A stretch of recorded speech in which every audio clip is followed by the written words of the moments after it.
Para abordar con precisión la idea del deseo en Toy Story, quiero tomar como punto de partida la propuesta de lectura de Juan Esclar en Ideologías Animadas.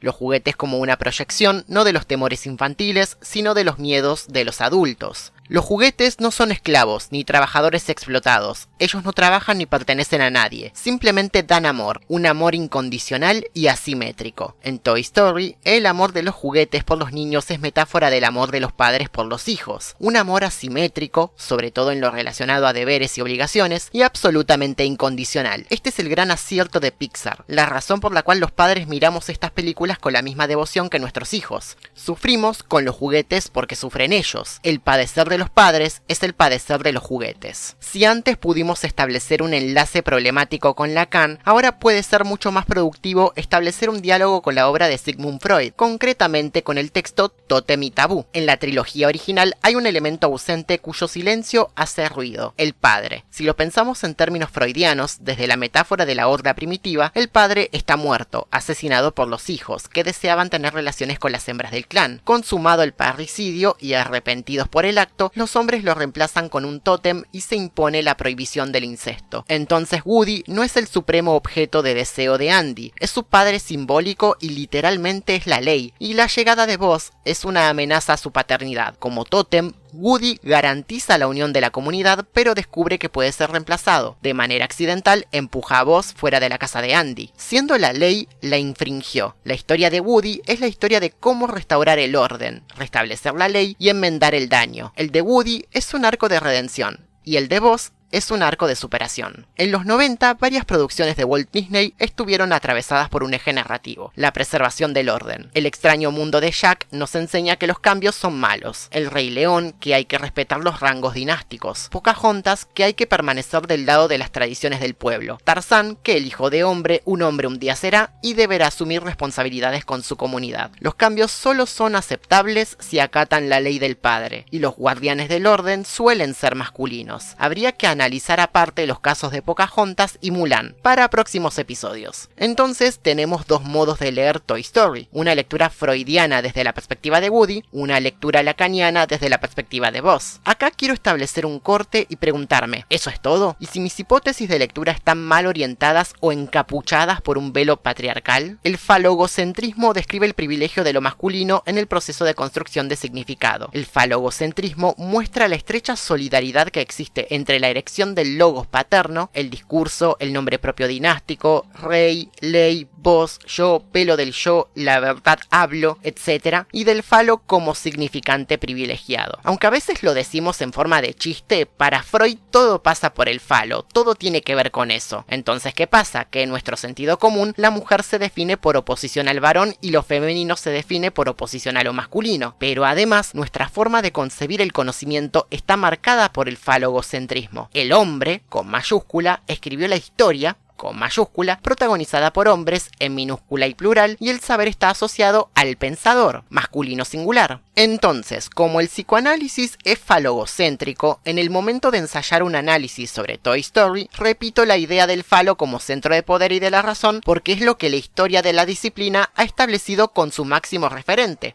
Freud. El propio análisis de Esclar reincide en el falogocentrismo al sugerir que el arco argumental de Woody representa una crisis de masculinidad y que la reconciliación con el personaje de Buzz culmina con el viaje en el cohete, un evidente falo volador que compensa la imposibilidad de una representación de la tensión homoerótica. ¿Eso significa que su análisis está mal? No, me parece muy acertado lo que observa. Lo que sí necesitamos es una lectura lateral que pueda escamotear el falo. En Espéculo de otra mujer, de Luz Irigaray, la autora remete de lleno contra el falogocentrismo discutiendo directamente con Freud y dice lo siguiente: no podemos sino llegar a la conclusión de que lo que hasta ahora se define como específico de cada sexo y como disposición común de ambos no introduce más que un proceso de reproducción-producción, y que en función del modo de participación en esa economía se calificará con certeza a alguien de varón o de hembra. En pocas palabras, el varón es el que tiene pene y la mujer es la que no lo tiene. La mujer es definida desde la falta y la negatividad. Quiero hacer notar que el falogocentrismo está tan asimilado en el pensamiento que para argumentar la idea de Woody como tótem señalé la ausencia del padre en Toy Story, en vez de estimar la potencia organizadora de la madre, cuyo nombre no ha trascendido hasta el día de hoy y a quien solo conocemos por el apellido, la señora Davis. Podemos esbozar un nuevo elemento de la película, la existencia de fuerzas organizadoras de la economía libidinal o de la economía del deseo en las figuras femeninas o feminizadas de la historia. Antes de continuar, una aclaración. Aquí no quiero construir una mirada femenina sobre Toy Story pensándola como mera oposición a la masculinidad de los protagonistas. Irigaray, junto con Julia Kristeva y Hélène Cixous, es considerada una teórica de la diferencia sexual, es decir, que sus reflexiones no se limitan a contraponer lo femenino con lo masculino, sino que su trabajo intenta pensar una alternativa que supere la dicotomía varón-hembra como pilar fundamental del psicoanálisis. En palabras de Laura Arnés, para Irigaray, las mujeres quedan atrapadas en una lógica especular por la cual tienen que elegir entre el silencio o realizar una representación de sí mismas como hombre inferior, es decir, como mímesis. Ella considera que la sociedad occidental está dominada por la igualdad sexual. Esto quiere decir la suposición de que las mujeres son como los hombres dicen. Entonces, si la feminidad había sido pensada bajo la lógica de lo mismo, ella propone pensarla bajo la lógica de la diferencia sexual. Se pregunta qué es la feminidad en sí fuera de su relación especular con lo masculino. Lo que hace Irigaray al principio de su libro es decir, a ver hombres, ¿en qué se basan ustedes para marcar la diferencia entre varón y mujer? En principio la respuesta es, nosotros la ponemos, ustedes no. La legitimidad de la obra de Freud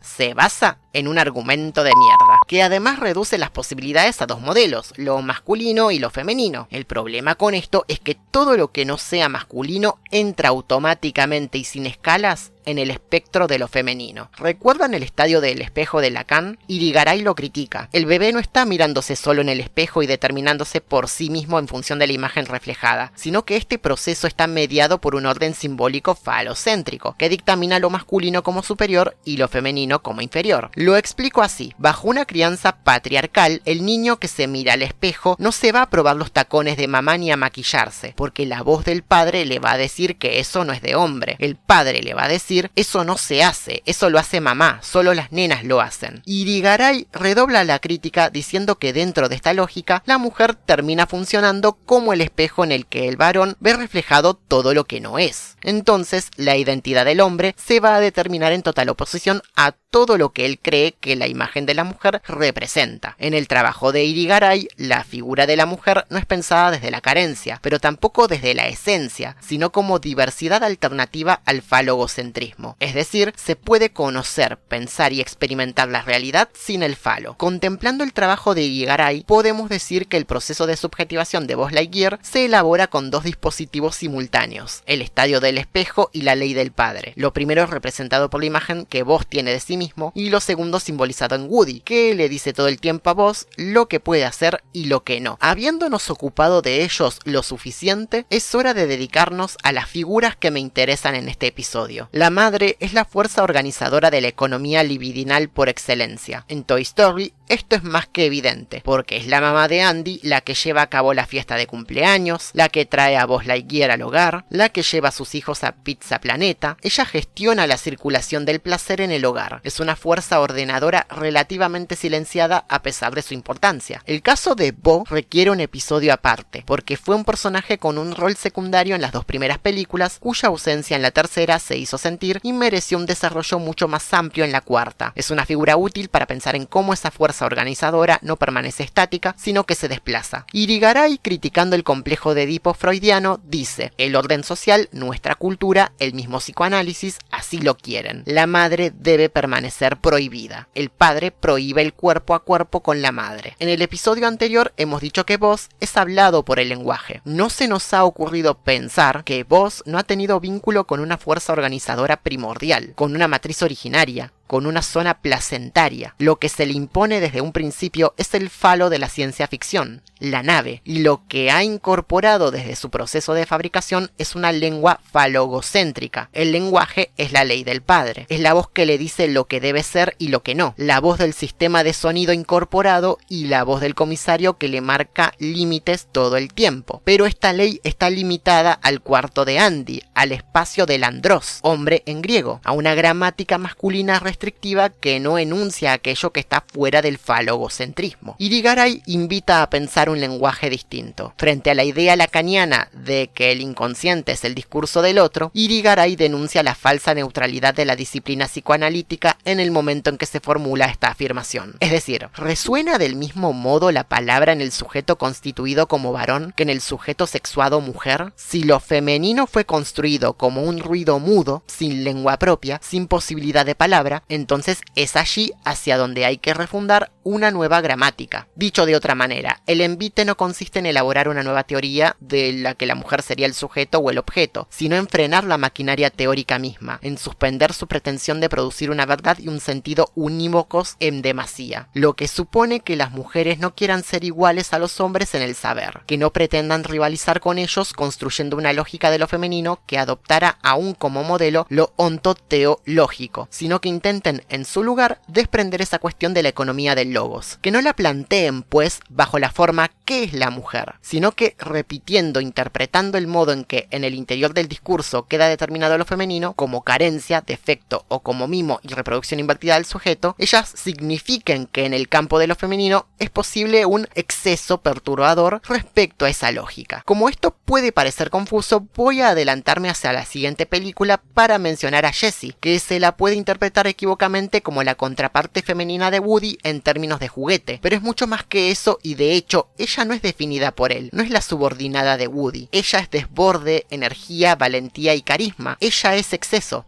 Ella es un montón. A nivel narrativo es un gran acierto y está muy bien escrita. Su arco argumental responde a un estado de felicidad inicial, de un estado cuerpo a cuerpo con una niña madre que se interrumpe en el abandono. Jessie es una potencia liberada que puede hacer cualquier cosa, pero para conocerla tendremos que esperar a 1998. Ahora estamos en 1995 con la primera película de animación de Pixar, una que marcará un hito en la historia del cine y que allanará el terreno para la franquicia. Una historia llena de potencias ocultas codificadas alrededor de Woody y Buzz y cuya lectura amerita una oportunidad para un desaprendizaje.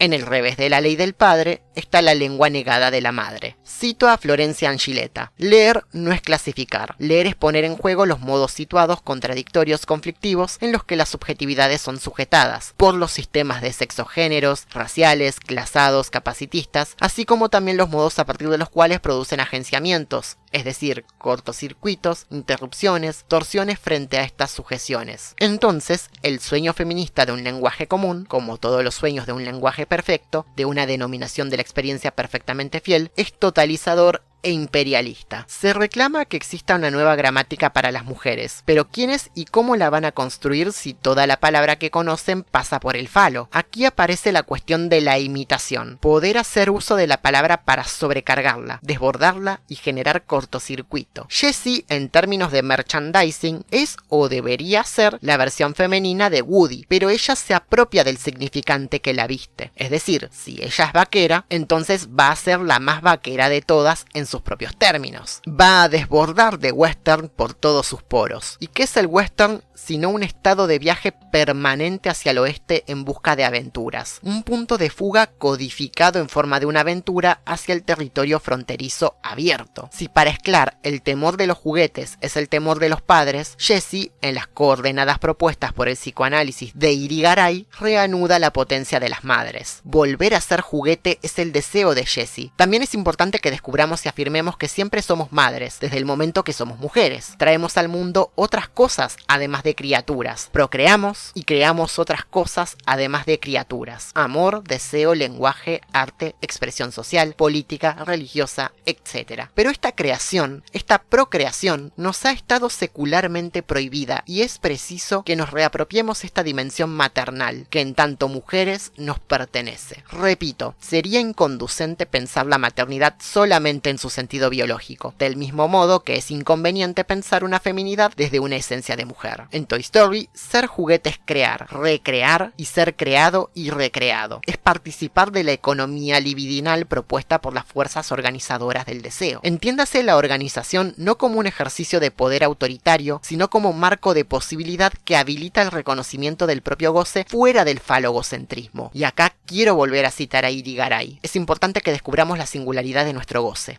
Desde luego es posible que una mujer goce según el modelo fálico y no faltarán hombres ni pornógrafos dispuestos a hacer decir a las mujeres que gozan extraordinariamente dentro de tal economía. Pero subsiste el interrogante de si entonces no se ven exiliadas de sí mismas, perdidas para ellas mismas, sin imágenes, sin espejo, que las devuelvan a su identidad. Existen al menos dos modos de goce para las mujeres. Uno, programado dentro de una cierta economía libidinal, según un cierto orden fálico. El otro, mucho más correlacionado con lo que son, con su identidad sexual. Y con frecuencia las mujeres son completamente desgraciadas, están paralizadas, se dicen frígidas, porque no llegan a abrirse dentro de determinado modelo normativo de economía sexual, cuando tal vez lo conseguirían si intentaran reencontrar su propio goce, lo cual no significa que deba renunciarse al otro. Puede parecer confuso este cruce entre psicoanálisis y Toy Story, pero nuestras circunstancias actuales requieren una mirada radical que desintegre nuestros propios